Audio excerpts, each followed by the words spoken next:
Tonight's story is titled, His Girlfriend Texted Him from Her Grave. What would you do if you got a text message from someone you buried 3 months ago? But before you get comfortable, take a moment to like the video and subscribe, but only if you genuinely enjoy what I do here. And let me know in the comments where you're tuning in from, and what time it is for you.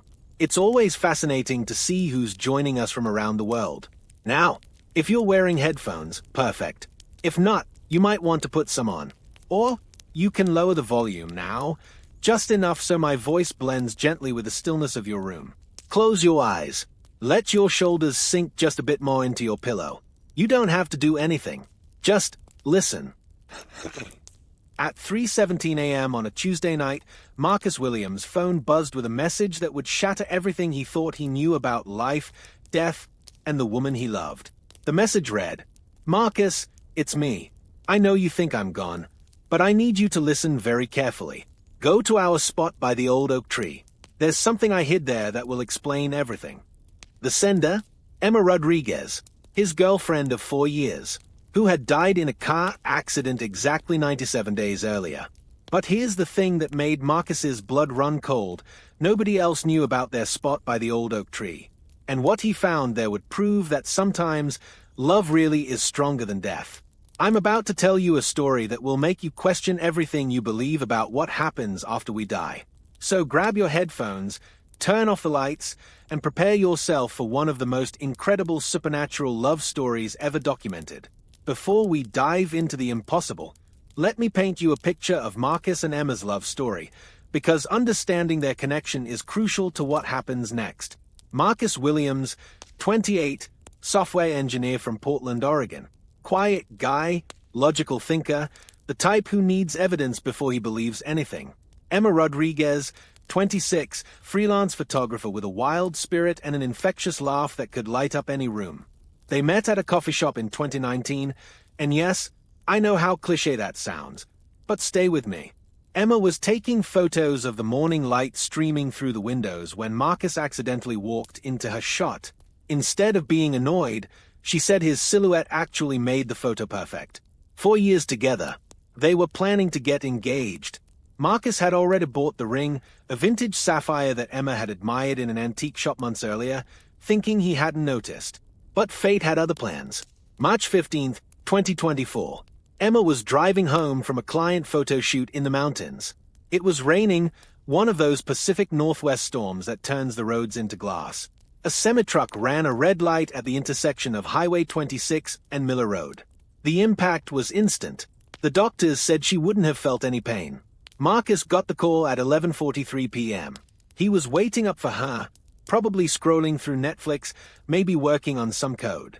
The Oregon State Police officer's voice was gentle but direct. "Mr. Williams, there's been an accident." The funeral was 3 days later. Marcus barely remembers it. Just flashes of black clothes, wilted flowers, and the sound of dirt hitting Emma's coffin. Her parents had flown in from Phoenix. Her best friend Sarah gave a eulogy about Emma's passion for capturing life through her camera lens. Marcus spoke too, though he doesn't remember what he said. Something about how Emma saw beauty everywhere, how she made the ordinary world feel magical. For 3 months after that, Marcus existed in a fog. He went to work, came home, ordered takeout, and fell asleep watching their old home videos. Sarah checked on him weekly. Emma's mom called every Sunday. Everyone kept saying the same thing: she wouldn't want you to stop living. But Marcus wasn't really living anyway. He was just existing. Until June 21st. The summer solstice, Emma's favorite day of the year because it had the most light. 3:17 a.m. Marcus was having another sleepless night, lying in their bed. Yes, he still called it their bed, when his phone lit up. One new message. From Emma Love. Now, Marcus hadn't deleted her contact. A lot of people don't after someone dies. It feels too final, too much like erasing them completely. But her phone had been destroyed in the crash. The number was disconnected. He knew this because he'd called it obsessively for weeks after the funeral just to hear her voicemail recording. So getting a text from her number? Impossible. His first thought was that it was some sick joke. Maybe someone had gotten a new number that happened to match Emma's old one. Maybe Sarah was trying some kind of grief intervention. But then he read the message. Marcus, it's me. I know you think I'm gone, but I need you to listen very carefully. Go to our spot by the old oak tree. There's something I hid there that will explain everything. I pause. Our spot by the old oak tree. Here's what you need to understand. This wasn't some general reference that anyone could have Googled. Marcus and Emma had discovered this place on their second date almost 4 years earlier. They'd been hiking in Forest Park, and Emma had wandered off the main trail to photograph some wildflowers. Marcus followed her, and they found this massive oak tree in a small clearing, probably 200 years old, with branches that created a perfect natural canopy. They started going there for picnics, to talk about their dreams, to escape the world. Emma would bring her camera, Marcus would bring a book. It became their sanctuary. They never posted about it on social media, never brought friends there, never even told anyone about it. It was theirs. So how could someone else know? Marcus stared at the message for 20 minutes, his hands shaking. Then he screenshotted it and called Sarah. Sarah, I need you to wake up. Something's happening. Sarah had been Emma's roommate before she moved in with Marcus. If anyone was going to play an elaborate prank, it would be her. Marcus, it's 3 in the morning. Are you okay? Did you send me a text from Emma's phone? Long pause. What? Marcus, Emma's phone was destroyed. You know that. He sent her the screenshot. Another long pause. Then, oh my God. Marcus, I'm coming over. While he waited for Sarah, Marcus did what any logical person would do. He tried to debunk it. He reverse-searched the phone number. He checked Emma's social media accounts to see if she'd ever mentioned their spot. He even went through her photo albums on his laptop, looking for any pictures she might have taken there that someone else could have accessed. Nothing. Sarah arrived at 4:15 a.m., still in her pajamas. She examined the message, asked Marcus a dozen questions about who else might know about the oak tree, and came to the same conclusion he had. Nobody else knew. So what do we do? Sarah asked. Marcus looked at his phone again. The message was still there, still real. We go to the tree. They decided to wait until sunrise. Neither of them was brave enough to go digging around in the forest at 4 a.m. But Marcus couldn't sleep. He kept staring at the message, looking for some explanation that would make sense. At 6:30 a.m., they drove to Forest Park. Sarah brought a flashlight and a small shovel from her gardening supplies. Marcus brought his phone, a portable charger, and a desperate hope that he wasn't losing his mind. The hike to their spot took 15 minutes. Marcus had walked this path so many times he could do it blindfolded. Every step brought back memories. Emma laughing as she tried to photograph a squirrel, Emma spinning around in the clearing with her arms outstretched, Emma curled up against the oak tree reading a book while he sketched in his notebook. When they reached the clearing, it looked exactly the same. The old oak tree stood like an ancient guardian, its branches creating that familiar canopy. Wildflowers dotted the grass, the same type Emma used to photograph. So where do we look? Sarah asked. Marcus walked around the tree slowly, trying to think like Emma. Where would she hide something? She was sentimental but also practical. Somewhere that would be protected from rain and animals, but somewhere Marcus would think to look. Then he remembered something. On their 1-year anniversary, Emma had carved their initials into the bark on the south side of the tree. Not deep, just enough to mark it as theirs. Marcus had been embarrassed about the cliché, but Emma said some clichés exist because they are perfect. He found the carving, M+E 2020 inside a rough heart. Hey, he said. They started digging at the base of the tree, right below the carving. The soil was soft from recent rain, and about 6 inches down, Sarah's shovel hit something solid. A metal box, waterproof, about the size of a showbox. Marcus's hands were shaking so badly he could barely open it. Inside, wrapped in a plastic bag, was a letter in Emma's handwriting and a USB drive. The letter was dated March 14, 2024, the day before she died. Marcus opened the letter with Sarah reading over his shoulder. Emma's handwriting was unmistakable, those loose, artistic loops that had covered their refrigerator with notes and grocery lists and little love messages. The letter read, My dearest Marcus, if you're reading this, then something has happened to me, and somehow I've found a way to reach you from wherever I am now. I know this sounds crazy. Trust me, if someone had told me 6 months ago that I'd be writing a letter like this, I would have laughed. But I've been having the dreams, Marcus, the same dream every night for weeks. I dream that I'm in a car, and it's raining, and I can see the headlights coming toward me. I try to turn the wheel, but my hands won't move. I try to scream, but no sound comes out. And then, everything goes white. But here's the thing, in the dream, I can see you afterward. I can see you at the funeral, wearing that navy suit we bought for your cousin's wedding. I can see you crying in our bedroom, holding my pillow. I can see you calling my phone over and over, just to hear my voice. The dream started in February. At first, I thought they were just anxiety. You know how I get when it rains. But they became so vivid, so specific. I started writing down details, and Marcus, they all came true. I dreamed about the fight we had on February 28th, about your mother coming to visit. I dreamed about you getting that promotion on March 3rd.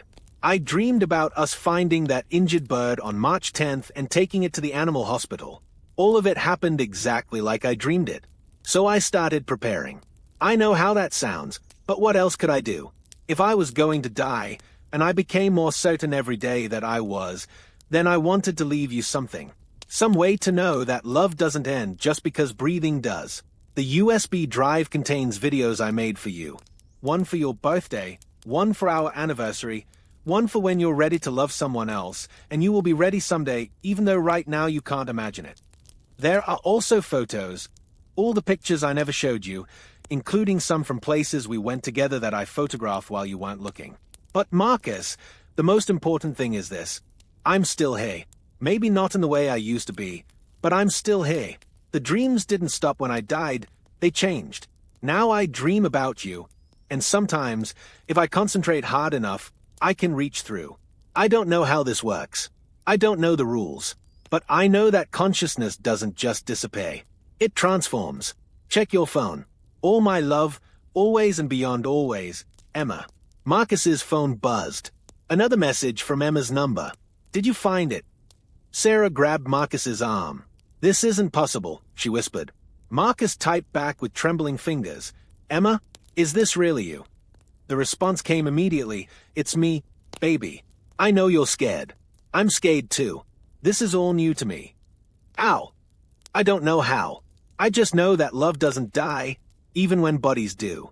I can only reach you sometimes when the connection is strong. Today is the solstice. There's more energy. Sarah was staring at the phone screen, her face pale.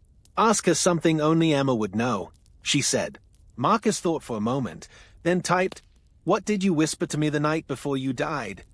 The response took longer this time, as if Emma was concentrating. I said I love you more than all the light in all the stars. And you said that's scientifically impossible because stars are constantly being born.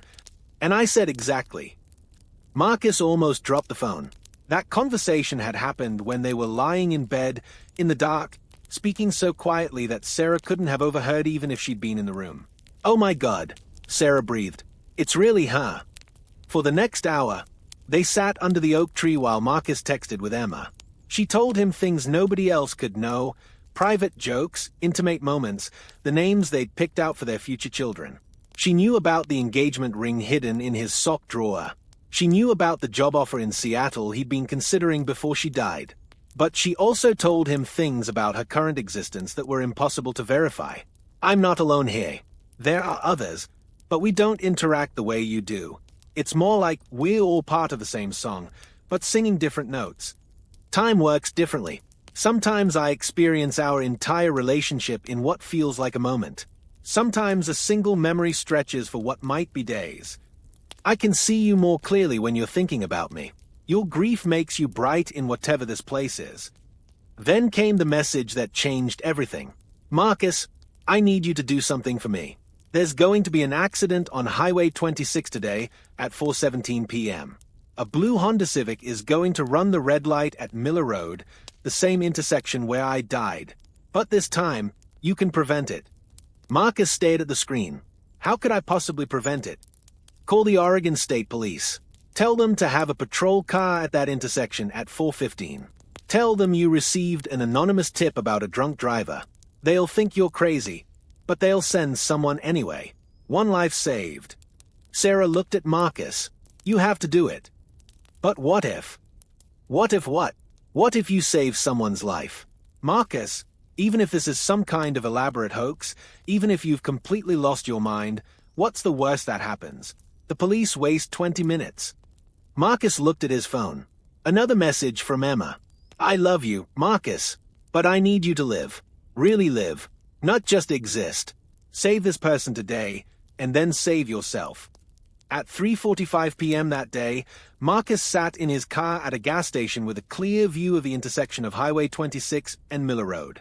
He'd called the police at 2 p.m., telling them he'd received an anonymous tip about a possible drunk driver who would be at that intersection around 4:17. The dispatcher had been skeptical but professional. We'll have a unit in the area, sir. Can you tell me how you received this information? Marcus had hung up without answering. Now, sitting in his car with Sarah beside him and his phone in his hands, he watched the intersection. At 4:13, a state police cruiser pulled up to the shoulder, positioning itself with a clear view of the traffic light. At 4:16, Marcus saw it, a blue Honda Civic approaching from the east, driving erratically, weaving slightly between lanes. The light turned red. The Honda didn't slow down. But this time, as the car approached the intersection, the police officer hit his sirens and pulled directly into the Honda's path, forcing it to stop. Marcus watched through his windshield as the officer approached the Honda, conducted what was clearly a field sobriety test, and then arrested the driver. His phone buzzed. Thank you. Marcus typed back, Is this real? Are you really there? I'm really here, baby. But not the way I used to be. And I can't stay much longer. This kind of contact takes everything I have.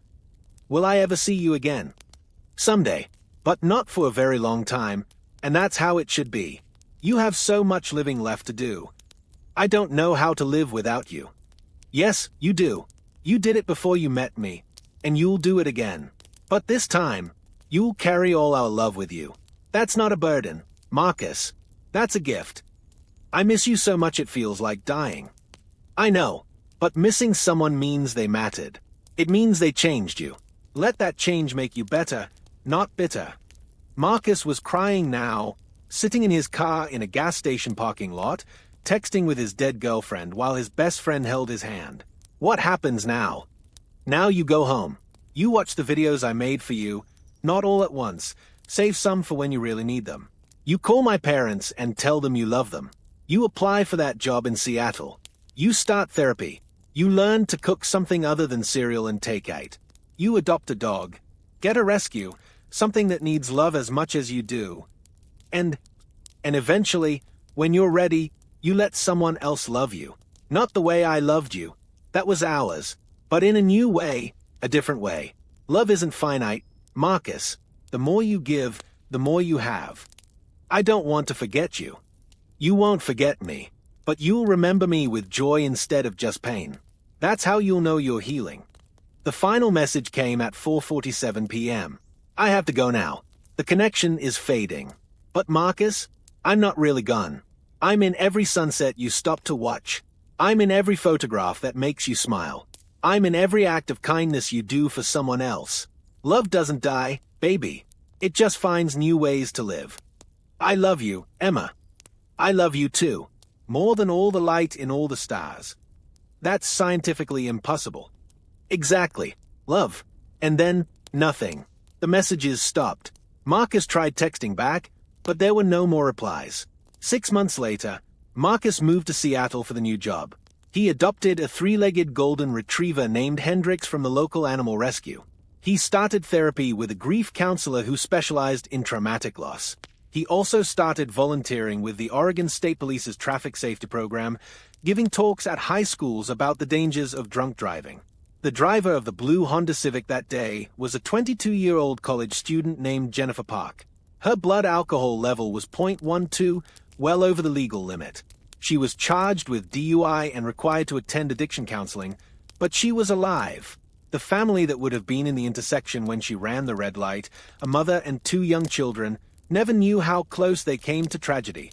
Marcus never told the police how he knew about the accident. Some things can't be explained, only experienced. He still has Emma's videos. He's watched 3 of them so far, saving the others for birthdays, anniversaries, and the hardest days. In them, Emma talks about their memories together, shares stories he'd never heard, and offers advice for the future she knew she wouldn't be part of. In the birthday video, she says, "I hope by the time you watch this, you're starting to understand that losing me doesn't mean you lost the ability to be happy. It just means your happiness will be different now. And that's okay." Marcus went on his first date in over a year last month. Coffee with a woman named Lisa who works at the animal shelter where he got Hendrix. It was awkward and sad and hopeful all at once. They are taking it very slowly.